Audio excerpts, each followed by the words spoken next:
అనేది మాత్రం తెలుసు. ఎందుకని శివలింగానికి లేకపోతే దేవతా విగ్రహాలకి చేయిస్తుంటారు.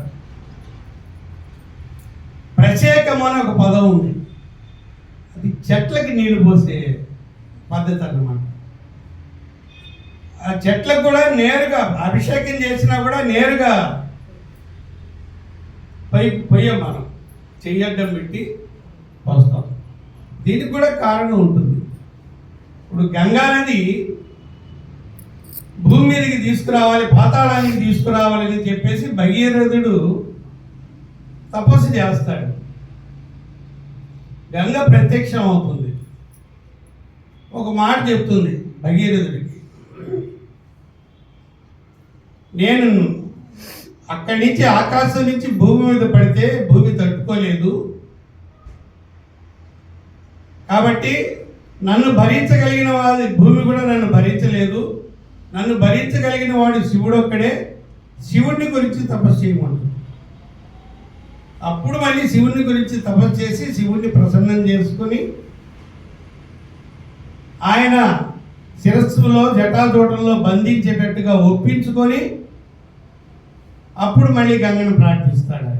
ఆయన శివుడు జటాజూటం మీద దిగి అక్కడి నుంచి ఒక పాయ మాత్రమే భూమి మీదకి దిగుతుంది. ఆ ప్రవాహమే గంగా ప్రవాహం. మొత్తం భూమి మీదకి దిగితే భూమి మొత్తం మునిగిపోతుందేమో తెలియదు. ఆ గంగా నది వల్లనే సముద్రం కూడా ఏర్పడింది. అయితే గంగా నది మంచి నీళ్ళు కదా, పవిత్రమైనటువంటి నీళ్ళు కదా, అది ఎందుకని ఉప్పుగా ఉంది అంటే ఆ నిల్వ ఉన్న దానివల్ల కొన్ని ఆ భూమిలో ఆ సముద్రంలో ఉండే మొక్కలు పెరిగిన దానివల్ల క్షారగుణం ఏర్పడి కొన్ని జలరాశులు ఉన్నాయి కదా, వాటి వల్ల దానికి ఉప్పదనం అనేది వచ్చింది అంతే తప్ప మామూలుగా అయితే ఉప్పదనం లేదు సముద్రానికి. అట్లా మనం నేరుగా నీళ్లు పోస్తే విగ్రహం మీదైనా శివలింగం మీదైనా కొంచెం ఇబ్బంది కలుగుతుందని చెయ్యటం పెట్టి పోస్తాం. చెట్లకు కూడా అంతే, ఆకులు రాని కింద పడ్డము, పువ్వులు రాని కింద పడ్డము, పువ్వుల్లో ఉండి పుప్పుడి కింద పడ్డము, ఇవన్నీ జరుగుతాయి కదా. అందుకని దెబ్బ తగలకుండా చెట్టుకి నీళ్లు పోయాలి. దాన్ని ప్రత్యేకము అంటారు.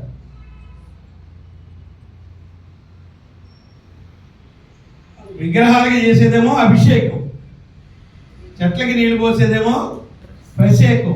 ఇంకొక పదం ఉంది నిషేకము అని. ఇది సృష్టి చేయడానికి భార్యాభర్తలు ఏకాంతంలో చేసేటటువంటి స్నానం. అంటే తన నుంచి ఇంకొక ప్రతిరూపాన్ని సృష్టించడానికి వారిద్దరు కలిసి ఏకాంతంలో చేసే స్నానాన్ని నిషేకము అంటారు.